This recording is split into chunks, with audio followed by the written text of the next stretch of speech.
తెలంగాణ ముందుగా అందిపుచ్చుకొని ఇక్కడే ముందుకు పోవాలనేటువంటి ఆలోచనతో ఈరోజు పెద్ద ఎత్తున పోతున్నటువంటి కార్యక్రమంలో భాగంగా కేవలం సూర్యాపేట బస్ డిపోకే 79 బ్యాటరీ బస్సులు శాంక్షన్ చేస్తే ఇవాళ ఒకటే రోజు 45 బస్సుల్ని మనం ప్రారంభోత్సవం చేసుకోవటం చాలా గొప్ప విషయంగా నేను భావిస్తా ఉన్నాను.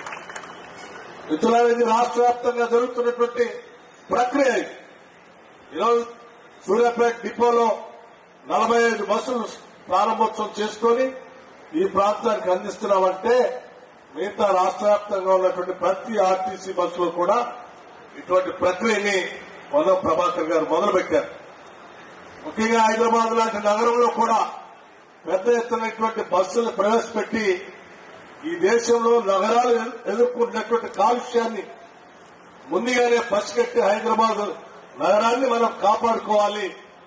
రాష్ట్రానికి రాజధానిగా ఉన్నటువంటి తెలంగాణ రాజధానిగా ఉన్నటువంటి హైదరాబాద్ నగరం అత్యంత ఆహ్లాదకరమైనటువంటి వాతావరణంలో పొల్యూషన్ లేనటువంటి రాజధానిగా మిగుల్చుకోవాలనేటువంటి ఆలోచనతో హైదరాబాద్ నగరంలో కూడా వితిన్ ది ఓఆర్ఆర్ లోపల ఉన్నటువంటి బస్సులన్నింటినీ కూడా సాధ్యమైనంత మేరకు 2800 బస్సుల్ని హైదరాబాద్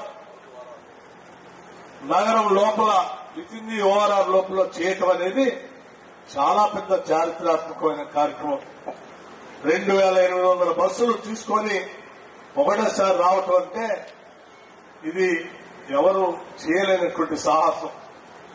ఇటువంటి కార్యక్రమాన్ని రాష్ట్ర వ్యాప్తంగా చేసుకుంటూ ముందుకు పోవటమే కాకుండా ఇక్కడ సామాన్యులకి రవాణా సౌకర్యాన్ని ఇస్తూ దీన్ని కాపాడుతూ అట్లాగే పర్యావరణం రక్షిస్తూ దీన్ని కాపాడుతూ ఆర్థిక భారం నుంచి కూడా దీన్ని బయటపడేయడం కోసం మహాలక్ష్మి అనేటువంటి ఒక పెద్ద గొప్ప కార్యక్రమాన్ని రాష్ట్రంలో ఉన్నటువంటి సగభాగం ఉన్నటువంటి మహిళలందరి కోసం మన ఆర్టీసీలో ఈ రాష్ట్రంలో ఎక్కడి నుంచి ఎక్కడికి ప్రయాణం చేసినా ఉచితంగా ప్రయాణం చేసేటట్టుగా ఈ రాష్ట్రంలో ఉన్నటువంటి మహిళలందరికీ మహాలక్ష్మి అనేటువంటి పథకాన్ని పెట్టి ఈ రోజు దాన్ని విజయవంతంగా మనం కార్యక్రమాన్ని నిర్వహించుకుంటూ ముందుకు పోతా ఉన్నాం.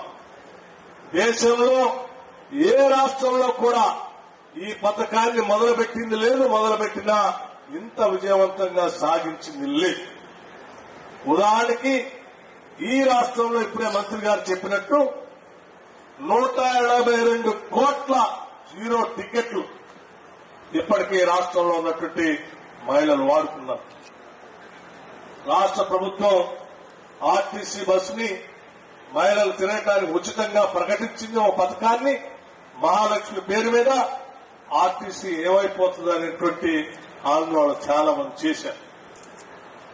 కానీ ఒక విషయం తెలియదు ఏంటంటే అటువంటి వాళ్ళకి ఈ 182 కోట్ల జీరో టికెట్లు మహిళలు వాడుకుంటే వాళ్ళందరి తరఫున రాష్ట్ర ప్రభుత్వం 6,088 కోట్ల రూపాయల్ని ఆర్టీసీకి రాష్ట్ర ప్రభుత్వం చెల్లించింది.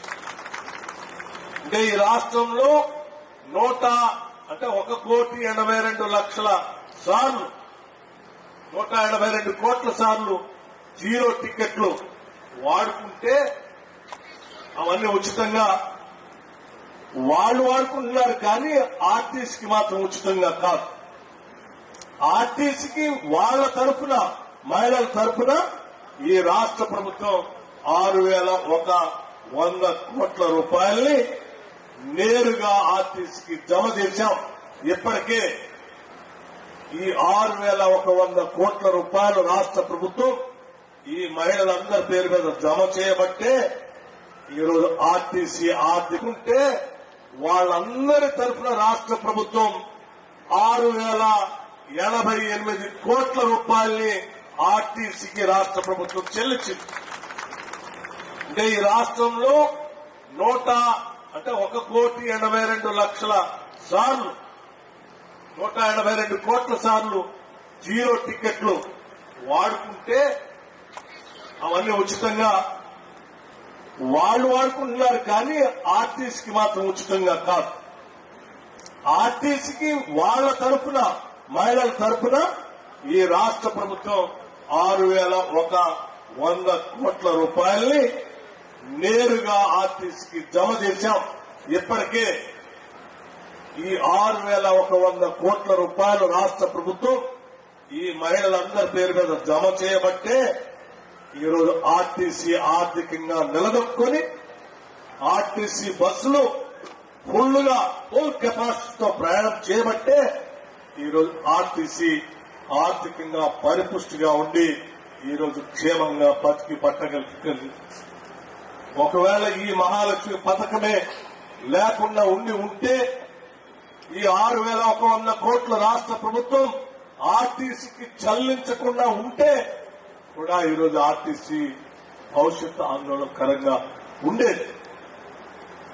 అందుకే రాష్ట్ర ప్రభుత్వం తీసుకున్నటువంటి ఈ నిర్ణయం ఇటు మహిళలకు ఉచితంగా ప్రయాణం చేయడానికి, ఇంకో పక్కన రాష్ట్ర ప్రభుత్వానికి సంబంధించినటువంటి ఆర్టీసీ ప్రభుత్వ రంగ సంస్థ ఆర్థికంగా నిలదొక్కుకోవడానికి కూడా పెద్ద ఎత్తున ఉపయోగపడ్డదని నేను స్పష్టంగా చెప్పడానికే ఈ 2 ఉదాహరణలు మీకు చెప్తూ ఈ ప్రజాప్రభుత్వం ఎప్పుడు కూడా ప్రజల ఆస్తుల్ని, ఆనాటి ప్రభుత్వాలు మొదలుపెట్టినటువంటి ప్రభుత్వ రంగ సంస్థల్ని కాపాడుకుంటూ భవిష్యత్ తరాలకు కూడా మారుతున్నటువంటి మార్పులకు అనుగుణంగా దాన్ని అప్డేట్ చేసుకుంటూ ముందు తరాలకు అందించడమే మనందరిపైన ఉన్నటువంటి బాధ్యతగా మేము భావించి ఈ కార్యక్రమాలని చేసుకుంటూ ముందుకు పోతా ఉన్నాం.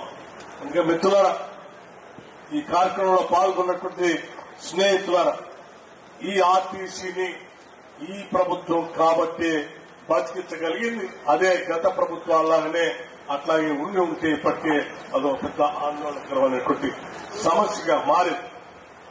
ఈరోజు ఆర్టీసీ ఆర్థికంగా నిలదొక్కుని ముందుకు పోతూ ఇంకా భవిష్యత్తులో అనేక ప్రణాళికలు, అంటే కమర్షియల్ గా కూడా ఇంకా లాభదాయకంగా ఉండేటట్టుగా ఆర్టీసీ ట్రాన్స్పోర్ట్ మంత్రి గారు అనేక ప్రణాళికలు తయారు చేస్తా ఉన్నారు.